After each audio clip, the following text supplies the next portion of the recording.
Então, o próprio Sr. Leadbeater diz que, aliviado da mortalha de carne, que é o corpo físico, o corpo astral produz emoções muito mais intensas. Vamos simplificar alguma coisa aqui. A morte não é uma coisa desconhecida por nós. Todas as noites nós morremos, quando vamos dormir. Só que essa morte ainda é reversível porque o corpo não morreu. Então, de manhã, em princípio, eu acordo novamente. Mas nós vamos para o mundo dos mortos, por isso que os antigos gregos comparavam Hipnos, o deus do sono, como o irmão de Thanatos, o deus da morte. A diferença fundamental é que com a morte o corpo físico entra em decomposição e não há para onde voltar. Senão tem que ser criado um novo corpo. E aí já começa um processo de assimilação de toda a experiência acumulada, que eu chamo o processo de digestão do inverno da árvore. E aí até criar a nova folha na primavera seguinte vai passar aí de 5 a 2 mil anos, dependendo do estágio evolutivo de cada um. Mas eu diria que entre os idealistas aqui presentes, que em vez de estar agora no cinema ou sei lá onde, podiam estar no futebol ou sabe lá, assistindo alguma coisa na TV, resolveram se deslocar aqui para ver essa palestra em loco. Porque um dos problemas da TV hoje é que levou o nosso público. O pessoal assiste em casa e diz que não faz questão de ir à sociedade. O que eu posso dizer? Né? Então, eu sou o próprio culpado. Dizer o quê? Apenas que os idealistas aqui presentes fizeram alguns sacrifícios para aqui estarem. E o resultado disso é que eu suponho que vocês já estejam na fração de 1 para 10. E se vocês viverem uns 70 anos, 80, 90, vão ficar 700, 800, 900, talvez, entre uma vida e outra. Um pouco mais, um pouco menos, dependendo se a pessoa era mais ou menos idealista. Mas não imagino que alguém esteja aqui com menos de 300 e gostaria muito que tivesse alguém com mais de 2 mil anos entre uma vida e outra aqui, mas aí seria melhor que ela desse a palestra e não eu. Então nós temos todas as escalas evolutivas desse processo, e é claro, quanto maior o número de ideais que a alma nutriu em vida, maior será o seu esplendor para realizá-la num plano que seria um sonho colorido. Agora, todas as formas de apego a coisas mais físicas, eu suponho óbvio, se a pessoa é dependente do álcool, das drogas, sei lá, do fumo, e todos os prazeres da carne de um modo geral, quanto maior houver dependência, quanto maior aprisionamento ou dependência houver em relação às coisas do corpo, vai haver um certo sofrimento após a morte, porque não há como satisfazê-las. Daí a ideia de um purgatório. Quem sabe, nesse sentido, ler um pouco do que o Sr. Leadbeater escreveu possa ajudar. Porque ele investigou esses casos e trouxe aí suas concepções, mas longe de ser um inferno eterno, se me faz claro. A ideia de céu e inferno eterno no cristianismo, o responsável é o Justiniano.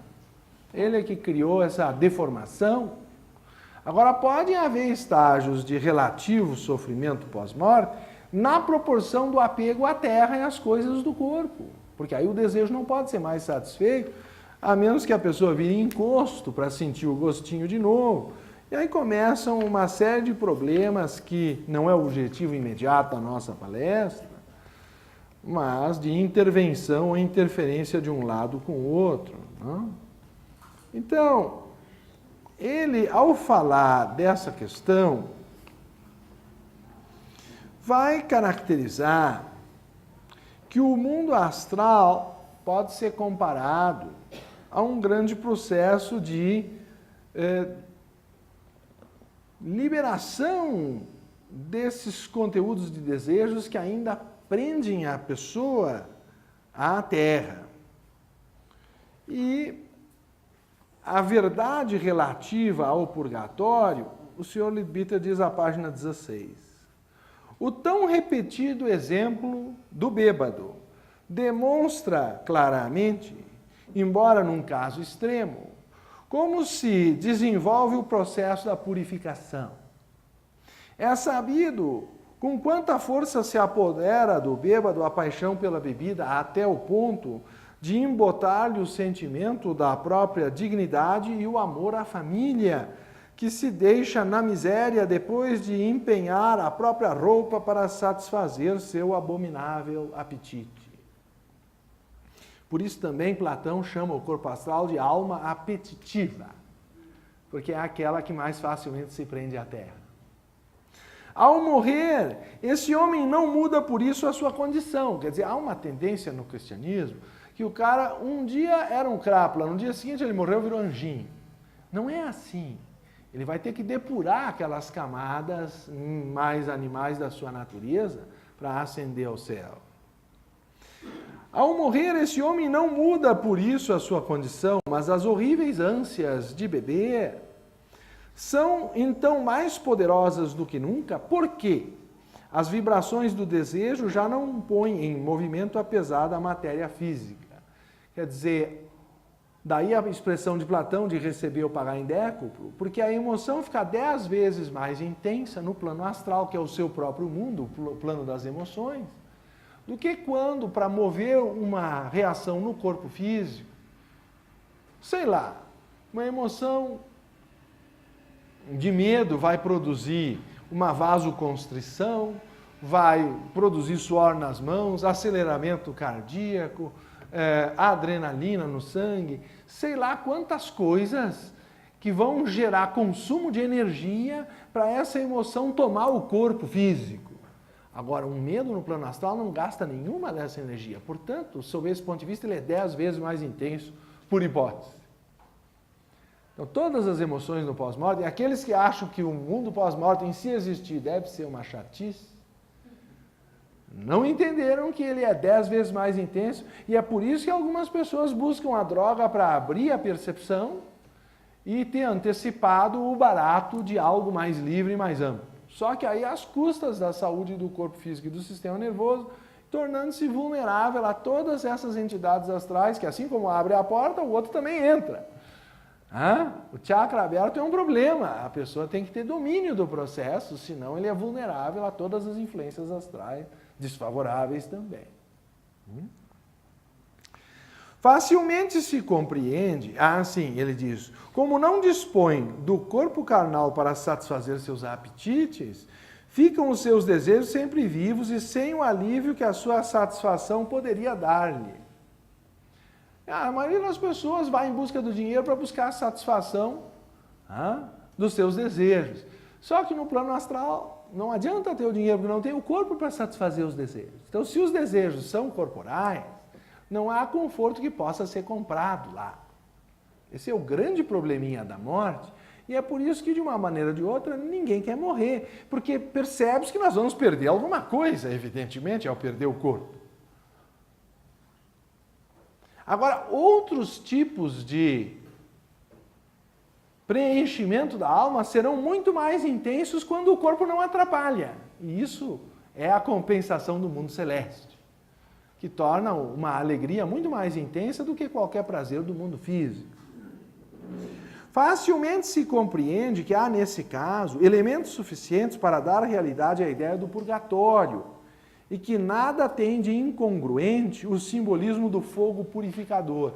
Então a pessoa leva alguns anos, eu vou arriscar, em média, uns 20, de uns 4 a 20 anos, dependendo do grau de intensidade dos desejos mais inferiores ou grosseiros, para a pessoa se libertar dessa prisão ao mundo terrestre. E isso é que muitas vezes ainda torna possível a comunicação com a Terra, porque essas almas ainda estão próximas desse mundo. Depois que essa fase é eliminada e o corpo astral entra em decomposição, formando assim o que é também chamado o cascão astral, que é uma entidade morta, mas que, absorvida pela aura do médium, pode parecer revivificada pela mente dele.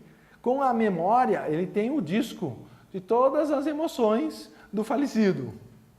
Então a mente dele se foca ali e começa a tocar o disco, todas as memórias estão ali. Se ele incorporar um cascão, vai dar a impressão que incorporou o morto, só que o morto já foi, já está no plano mental. Aquilo é um cadáver astral.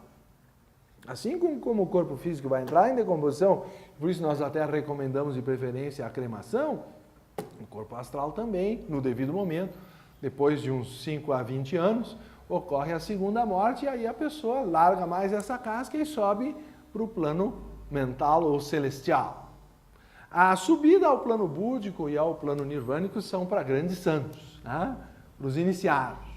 O homem comum não vai além dessa esfera astral e mental chamada de purgatório e céu, como eu estava mencionando.